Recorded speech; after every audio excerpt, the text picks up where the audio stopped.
శ్రీపాదరాజ్యం శరణం ప్రపత్తి. మేము పీఠికాపురానికి ప్రయాణముకు దారిలో ఒక బైరాగి తారసపడిన. అతడు ఒక రావి చెట్టు మొదటను కూర్చుని ఉన్నాడు. అతని కన్నులు తేజస్వంతాలై ఉండెను. మేము వచ్చునంతలో అతడు, మీరు శంకర భట్టు ధర్మగుప్తులు కదా అని ప్రశ్నించాను. మేము అవునన్నాము. ఈ రావి చెట్టు మొదట్లో కొంతసేపు విశ్రాంతి తీసుకునండి. మీ వద్ద శ్రీపాద శ్రీవల్లభుల వారి చర్మపాదుకలున్నవి కదా అని. మేము అవునన్నాము. మీరు ఆ చర్మపాదుకలను నాకిచ్చి నా వద్ద ఉన్న కాలనాగు యొక్క మణిని స్వీకరించండి. మేము సరే అన్నాం.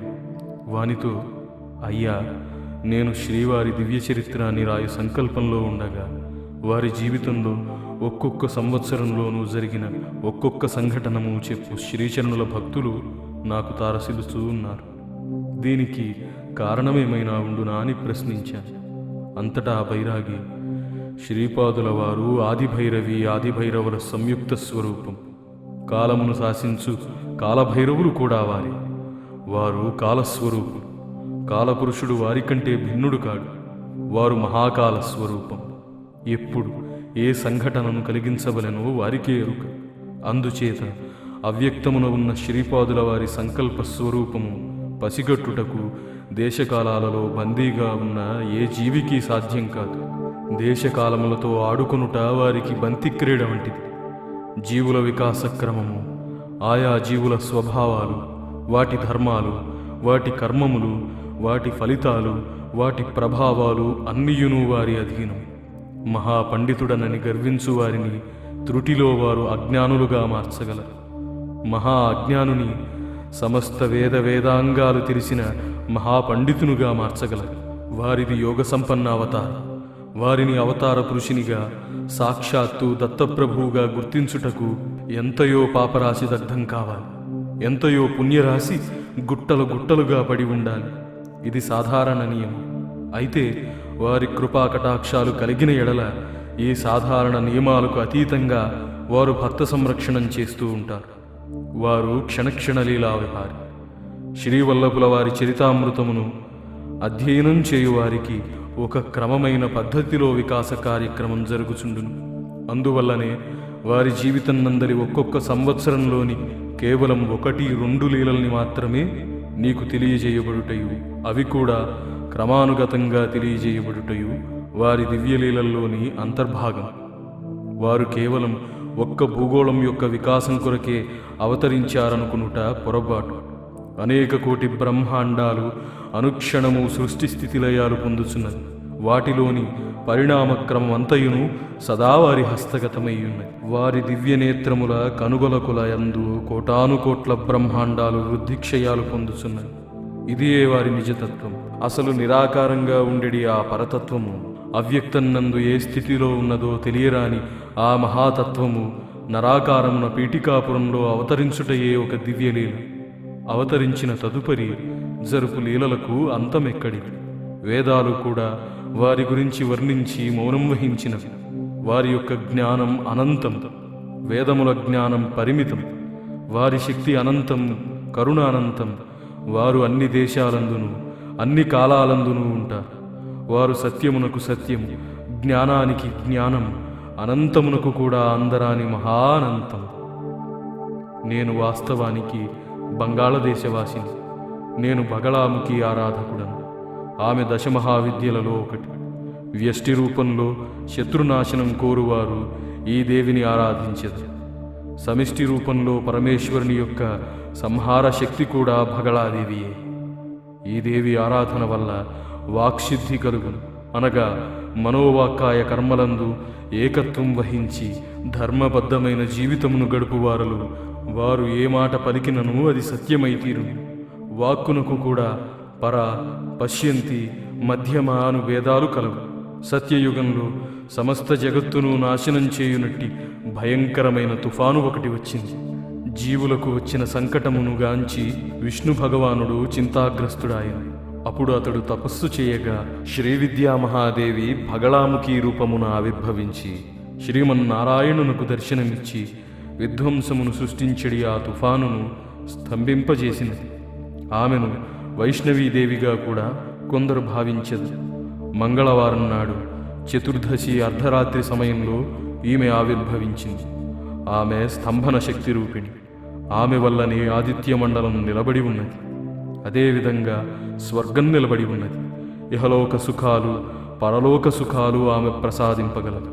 సాధకుని జీవితంలో అల్లకల్లోలాలు లేపిడి దుష్టశక్తులను, దురదృష్టం కలిగించెడి అంధశక్తులను అనగా చీకటి శక్తులను ఈమె స్తంభింపజేసి సాధకుని పురోగతికి అభయదానాన్ని కలిగించు.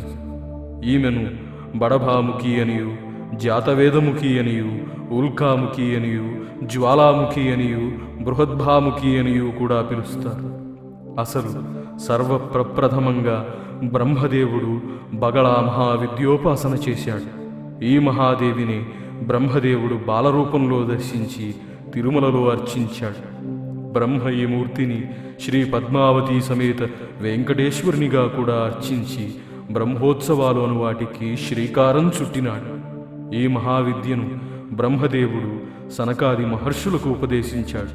బ్రహ్మ తరువాత ఈ బగళాముఖిని ఉపాసించిన వారిలో విష్ణువు ముఖ్యుడు. ఆ తరువాత పరశురాముడు కూడా ఈ దేవిని ఉపాసించారు. నేను తీర్థయాత్రలను చేయుచు పీఠికాపురానికి వచ్చాను. శ్రీ కుక్కుటేశ్వర స్వామి దేవస్థానాన్ని దర్శించాను. అంతటా ముద్దుల మూటగట్టు బాలకుని దర్శించాను.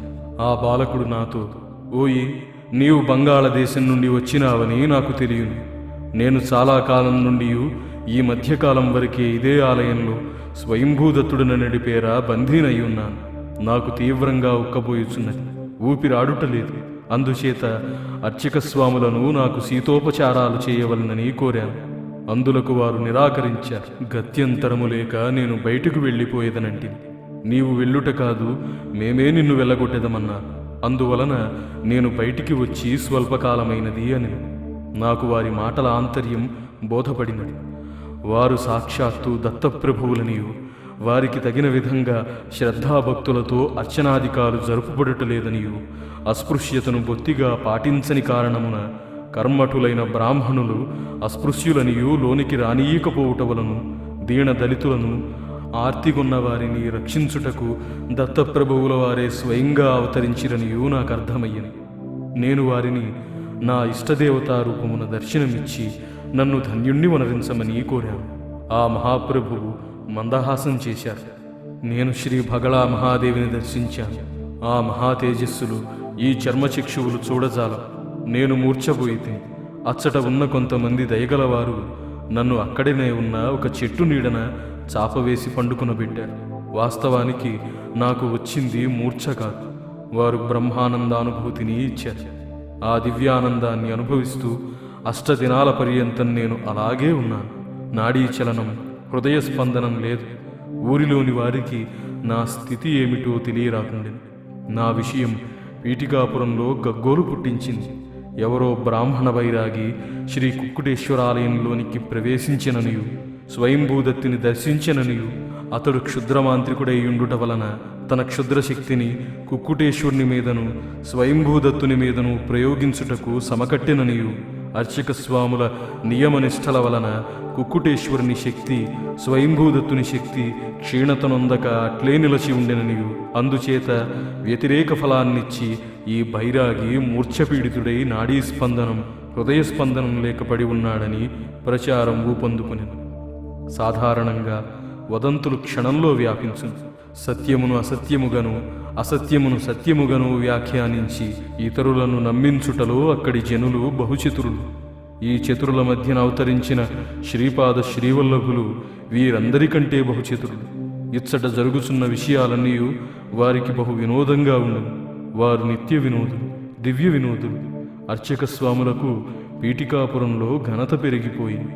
వారి నియమనిష్టల వల్ల క్షుద్రమాంత్రికుడొకడు మూర్ఛితుడై శవంవలే పడి ఉండెననియు, వారిని ఆశ్రయించుట వల్ల సమస్త అరిష్టములు తొలగిపోవుననియు, వారి చేత విశేష పూజలను చేయించిన ఎడల యథోధిక శ్రేయస్సును కలుగుననియు ప్రచారమొకటి బయలుదేరింది.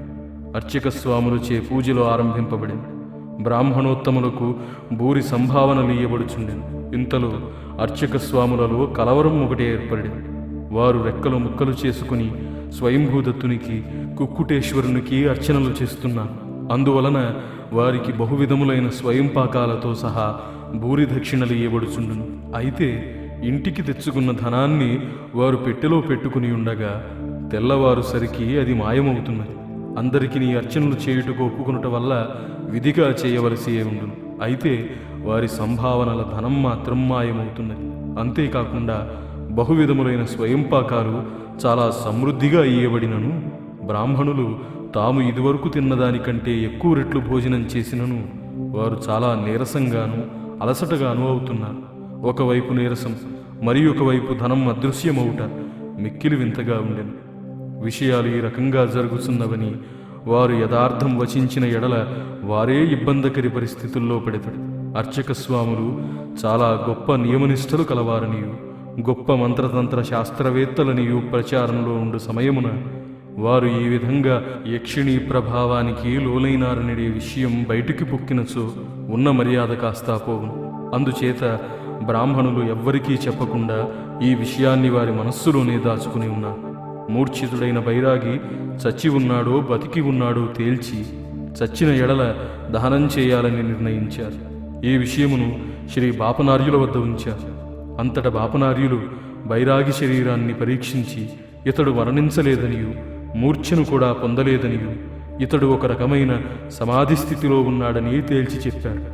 బాపనార్యుల మాటను కాతర్చేయకుండా ఈ బైరాగిని దహనం చేసిన ఎడల యక్షిణీ దోషం నివారణమగునని కొందరు తలంచారు. మరికొందరు శవదహనాన్ని చేసిన తదుపరి బైరాగి యొక్క శక్తులు మరింత విజృంభించి మరిన్ని అరిష్టాలు సృష్టించునని చెప్పారు. కేవలం శ్రీపాదుల వారి విచిత్ర సంకల్పం వలన నా శరీరం దహింపబడలేదు. 8 రోజుల తరువాత నేను ప్రకృతిస్థుడనయ్యాను. శ్రీపాదుల వారు తమ దివ్య శ్రీహస్తాలతో హస్తమస్తక సంయోగం చేశారు. నాకు బ్రాహ్మణులు ఎవ్వరూ భిక్ష ఇవ్వలేదు. శ్రీ పీఠికాపురంలోని గొల్లల ఇంట నాకు నివాసము భిక్షయు ఏర్పాటు చేయబడింది. నేను కులము పట్టింపులను పాటింపకపోవుటచే గొల్లలందరూ నాకు చాలా ఆత్మీయులయ్యారు. ఆ గొల్లలలో ఒక గొల్లవనిత పేరు లక్ష్మి. తన భర్త ఆమెను ఎంతో ప్రేమగా చూసుకునేవాడు. అతడు ఆ గొల్లలందరికీ పెద్దాగుటయేగాక కులంలో వచ్చేటి తగాదాలను పరిష్కరించుటకు న్యాయ నిర్ణేతగా వ్యవహరించేవాడు. వయస్సులో చిన్నవాడైనను అతడు విద్యావంతుడగుటచే ఆస్తుల పట్టీలను చదువుటయు దానిలో రాయబడిన విధానం ప్రకారం పంపకాలు చేయుటయు భూములకు సంబంధించిన లిఖిత వ్యవహారాలు చేయుటయు మున్నగు పనులు చేస్తూ ఉండేవాడు. అందుచేత అతనిని ఆ కులస్థులు వయస్సుతో నిమిత్తం లేకుండా పెద్దగా ఎన్నుకున్నారు. అతని ధర్మపత్ని అయిన ఇల్లాలు లక్ష్మి పతివ్రత లక్షణాలు కలిగి ఉన్నది. ఆమెకు కూడా ఈ మధ్యనే అనగా 4-5 సంవత్సరాల క్రిందటనే వైధవ్యం ప్రాప్తించింది. నేను శ్రీపాదుల వారి మహత్యాన్ని ఎరిగి ఉండుటచే ఏదో విధంగా శ్రీపాదుల వారితో సంబంధాన్ని కలిగి ఉన్న ఎడల శ్రేయస్సు సిద్ధించునని లక్ష్మికి తెలియజెప్పాను. ఇంతలో వెంకటప్పయ్య శ్రేష్ఠి గారి ఇంట ఉన్న ఆవు వట్టిపోయింది. అందుచేత శ్రేష్ఠి గారింటికి లక్ష్మి పాలను తెచ్చేది. శ్రేష్ఠి గారింటికి శ్రీపాదుల వారు తరచూ వచ్చేవి. అమ్మమ్మ, నాకు ఆకలి అగుచున్నది అని వారు అడిగి అడుగకయే మహాలక్ష్మి సమానురాలైన వెంకట సుబ్బమాంబ గారు వేడి పాలను కాచి శ్రీపాదుల వారికి ఇచ్చేది. అంతేకాకుండా మీగడ వెన్నా కూడా ఇచ్చేది. లక్ష్మి ఆ ఇంటికి పాలు తెచ్చినప్పుడు శ్రీపాదుల వారు తమకు ఎక్కువగా ఆకలగుచున్నదని చెప్పారు. వెంకట సుబ్బమ్మ గారు లక్ష్మిని మరి కాసిన్ని పాలను తెమ్మన్నారు. మరికొంచెం పాలను తెచ్చిన ఎడల తన ఇంటిలో పాలు తగ్గిపోవు. తాను నీళ్ల మజ్జిగను తాగవలసి వచ్చును. అయినను త్యాగశీలి అయిన లక్ష్మి తను త్రాగుటకు వినియోగించుటకు దాచుకున్న పాలను కూడా శ్రేష్ఠి గారింటికి అమ్మజొచ్చింది. ఇంతలో ఆ ఊరికి పురాణ ప్రవచనం చేయు పండితుడొకడు వచ్చింది. కుక్కుటేశ్వర ఆలయంలో బయట ఉన్న విశాల ప్రాంగణంలో పురాణ ప్రవచనాలు ఏర్పాటు చేశారు. పురాణాలనేవి శూద్రుల కోసం గాని మా వంటి బ్రాహ్మణోత్తముల కోసం కాదని, మాకు తెలియని పురాణాలు ఏమీ లేవని బ్రాహ్మణోత్తములు చెప్పారు. శ్రీ బాపనార్యుల వారు, శ్రేష్ఠి గారు, వర్మగారు తమ వంతుగా కొంత ధనాన్ని పురాణం చెప్పు పండితునికిచ్చేదమన్నారు. శూద్రులు అందరూ పురాణ శ్రవణానికి వచ్చుటకు అంగీకరింపబడింది. అప్పుడు శూద్రులు ఆ పురాణం చెప్పు పండితునకు సంభావనలు ఇయ్యవచ్చునని దండోరా వేయించబడింది. బ్రాహ్మణులలోని కొందరు శూద్రులు పురాణ పండితునికిచ్చు సంభావనలో సగభాగం బ్రాహ్మణ పరిషత్తునికి ఇచ్చి సగభాగం అతడు తీసుకోవాలని సూచించారు. దానికి శ్రీ బాపనార్యుల వారు దీనినే ముష్టిలో ముష్టి వీరముష్టి అందురు. మీరు పురాణ శ్రవణం కూడా చేయనంటిది. పైగా కష్టపడి ప్రవచనం చేయు పండితుని కష్టార్జితాన్ని కూడా హరింపచూస్తున్నారు. మీరు మీ ప్రవర్తనను ఆలోచన విధానాలను మార్చుకొనని ఎడల భవిష్యత్తులో కాలపురుషుని వలన తీవ్ర శిక్షలను అనుభవించవలసి ఉండును. వచ్చిన పురాణ పండితునకు బాపనార్యుల ఇంట భోజనం ఏర్పాటు చేయబడింది. పురాణ ప్రవచనానికి ముందు లక్ష్మి పాలను కాచి వారికి ఇస్తూ ఉండేది. ఆ పాలను త్రాగి అతడు పురాణ ప్రవచనం మొదలుపెట్టేవాడు. శ్రీపాద శ్రీవల్లభుల వారు సర్వహృదయాంతర్వర్తి కనుక వారికి తెలియంది లేదు. ఆ పురాణ పండితుడు మహాజ్ఞాని, మహాయోగి. అతడు తన యోగశక్తి వల్ల తన ఆత్మ ధరించిన ఇతర రూపాలని కనుగొనగలిగాడు. ఆ రూపములలోని చైతన్యాన్ని తనలోనికి ఆకర్షించుకున్నాడు. అతడు ఇప్పుడు ఒక బ్రాహ్మణ జమీందారుల ఇంటనున్న 4 నెలల పసిబాలునిలో తన ఆత్మను కనుగొన్నాడు. లక్ష్మి తనకు పాలను ఇచ్చు సందర్భంలో ఆమెను యోగదృష్టితో చూడగా తన ఆత్మయే లక్ష్మి పునర్జన్మమున లక్ష్మికి భర్తగా ఉండునని తెలుసుకున్నాడు. అనగా ఆ పసిబాలుడే లక్ష్మికి మరిజన్మమున భర్త కాగలడని తెలియచున్నది. ఆత్మ యొక్క పురుష రూపములన్నీ మూలతత్వముగా ఉన్న ఆ పండితునిలో ఇదివరకే ఐక్యమై ఉన్నది. తన యొక్క శక్తి రూపాలు ఏమైపోయినా అని యోగదృష్టితో చూడగా తన స్త్రీ రూపాలకి మూలతత్వం లక్ష్మి అని గ్రహించింది. అంతేకాక తన యొక్క స్త్రీతత్వాలన్నీ లక్ష్మిలో విలీనమైపోయి ఉండుట కూడా గమనించింది. లక్ష్మికి తన భర్త యందు మక్కువ మెండు. తన భర్త యొక్క చైతన్యము భూత శరీరాన్ని విడిచిపెట్టి రాలేదనియు ఆమెకు అర్థమయ్యింది. అనేక పర్యాయాలు ఆమె తన భర్త యొక్క రూపాన్ని తనకు పక్కగానే నిలిచి ఉండుటగాంచింది. విరజా నదిని దాటుటకు గోదానం చేయదు. గోమాత కూడా తన భర్తను విరజా నదిని దాటించి క్షేమంగా భూలోకమున మరొక గోవుగా జన్మించినని తెలుసుకున్నది. కారణమేమనగా ఆమెకు గోమాత కూడా దర్శనమైంది. విరజా నదిని దాటిన లక్ష్మి యొక్క భర్త యొక్క చైతన్యం తన మూలతత్వమైన పురాణ పండితునిలో లీనమై ఉన్నదన్న విషయం సర్వజ్ఞులైన శ్రీపాదుల వారికి అవగతం. అయితే ఆ పండితుడు పీఠికాపురమున ఉన్న కర్మ రుణానుబంధాలను పూర్తి చేసుకుని వానితో పాటు తన ఆత్మ ధరించిన ఇతర రూపాల కర్మలను కూడా తన యోగశక్తి వల్ల హరింపజేసుకుని పరమేశ్వరునిలో ఐక్యమవ్వాలని నిశ్చయించుకుని పీఠికాపురం వచ్చాడు. ఒకవేళ ఆ పండితుడు ఆ విధంగా పరమేశ్వరునిలో ఐక్యమైపోయినచో ఆ నెలల బాలుడుగా ఉన్న బ్రాహ్మణ జమీందారు పిల్లవాడు కూడా మరణించును. అట్లే అయినచో ఆ పిల్లవాడే లక్ష్మికి మరుజన్మమున రావలసిన భర్త కావున లక్ష్మి ఈ జన్మ పూర్తి చేసుకుని మరుజన్మ అవతరించినప్పటికీ తనకి భర్తగా కావలసిన బ్రాహ్మణ బాలుడు మరణించుట వలన తాను బ్రహ్మచారిణిగా మాత్రమే జీవించి మరణించాలి. కానీ లక్ష్మికి మరుజన్మను పొందవలేననే తీవ్ర కాంక్ష ఉండేది. అందువల్ల శరీరపాతానంతరం చైతన్య స్థితి నొందినప్పుడు మరొక సద్బ్రాహ్మణుల ఇంట తాను జన్మింపవలెను. తన భర్త నెలల బాలుడిగా ఉన్న జమీందారుల పాపడు పెరిగి పెద్దవాడై తీరవలెను. పాపం లక్ష్మి అమాయకురాలు. ఆమెకు తెలియకుండానే ఆమె అర్ధనారీశ్వర యోగాన్ని అనుష్ఠించింది. ఇదంతయు శ్రీపాదుల వారి లీల. పురాణ ప్రవచనం అను నాటకం ముగిసింది. శూద్రుల నుండి పండితుడు సంభావనలను స్వీకరించింది. లక్ష్మి శూద్రకులమున జన్మించింది. శూద్ర సంబంధమును స్వీకరించుటతో శూద్రులతో తనకు కర్మబంధం తీరినదని పండితుడు భావించెను. ఇంకను ఏమైనా కర్మబంధములు మిగిలి ఉన్న ఎడల వాటిని యోగాగ్నిలో దగ్ధం చేయదలచింది. బాపనార్యుల ఇంట భోజనం చేయుట వలన తన బ్రాహ్మణ జన్మకు సంబంధించిన రుణానుబంధం తీరిపోవునని భావించెను. ఆ మహాయోగికి సంభావననిచ్చు నిమిత్తం బాపనార్యులు లోనికి వెళ్ళాడు. ఇంతలో లక్ష్మి బాపనార్యులింటికి వచ్చింది. లక్ష్మి ఇంట ఆవు ఒకటి ఈనుటచే జున్నుపాలను తెచ్చింది. లక్ష్మికి శ్రీపాదుల వారంటే చాలా భక్తి శ్రద్ధలు. బాపనార్యులు పండితునకు సంభావననిచ్చారు. పండితుడు తాను వెళ్ళేదననియు సెలవిప్పించవలసిందని కోరాడు. శ్రీపాదుల వారు, అందరూ నీకు సెలవిచ్చి ఉన్నారు, కేవలం 2 మాత్రం సెలవిచ్చుటకు నిరాకరిస్తున్నారు. నాకు కోమిటి లెక్కలు బాగా తెలియను. బాకీ ఎంత ఉన్నది, ఎంత తీర్చబడింది మొదలైన విషయాలు ఒకసారి రామ్ రామ్ అనుకోనిదే ఈ పీఠికాపురం నుండి నీవు కదులుటకు వీలు లేదు. బ్రాహ్మణుడు కొంచెం కలవరపడిన. శ్రీపాద శ్రీవల్లభుల వారు దత్తావతారులని ఇదివరకు విని ఉండెను. శ్రీపాదుల వారు ఆ బ్రాహ్మణునితో, నాయన, ఈ లక్ష్మి అమాయకురాలు. ఈమె కేవలం కొద్ది సంవత్సరాలు మాత్రమే జీవించును. ఈమె చనిపోయిన తరువాత ఈమె గతి ఏమి కావాలి? నీవు జ్ఞానరూపమున బ్రాహ్మణునిగా, అజ్ఞాన రూపమున లక్ష్మి భర్త అయిన గొల్లవానిగానూ జన్మించావు. లక్ష్మి గొల్లవాని రూపంలో ఉన్న నీతో కష్టసుఖాలు పంచుకున్నది. నీ యొక్క గొల్లవాని రూపంలో ఉన్న చైతన్యాన్ని విరజానది దాటించి వచ్చిన గోమాత తిరిగి భూలోకానికి స్వేచ్ఛగా తిరిగి వచ్చింది. లక్ష్మి తన ప్రేమాగ్నితో తన భర్త చైతన్యాన్ని తన వద్దనే నిలుపుకున్నది. గొల్లవనిత రూపమున ఉన్న ఈ చైతన్యం కొద్ది సంవత్సరాల తరువాత శరీరం పతనమైనప్పుడు బ్రాహ్మణ చైతన్యంలోనికి మారగలదు. అనగా ఈమె గొల్లవనిత రూపమున ఉన్న బ్రాహ్మణి, నీవు బ్రాహ్మణ రూపంలో ఉన్న గొల్లవాడి. మీ కర్మ సంబంధాలు నాకు బాగా తెలియను.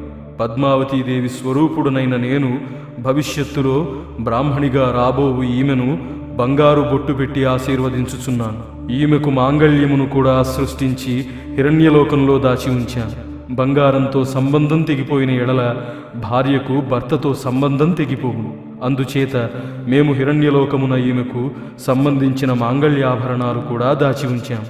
నెలలు బాలుడిగా ఉన్న నీ చైతన్యం ఉపసంహరింపబడినచో ఏ అసురుడైనా ఆ శరీరాన్ని స్వాధీనం చేసుకుని అకృత్యాలు చేయవచ్చు. అందువలన ఈమె నుండి సువర్ణదానాన్ని స్వీకరించి రుణానుబంధాన్ని, కర్మబంధాన్ని ఉపసంహరించుకొనక ఇంకనూ నిలుపుకుని మరుజన్మమున ఆదర్శ దంపతులై నా భక్తులై తరించెదరుగాక అని చెప్పి దీవించారు. నాయనలారా, ఆ విధంగా ఆ నెలల బ్రాహ్మణ బాలుడు పెరిగి పెద్దవాడయ్యింది.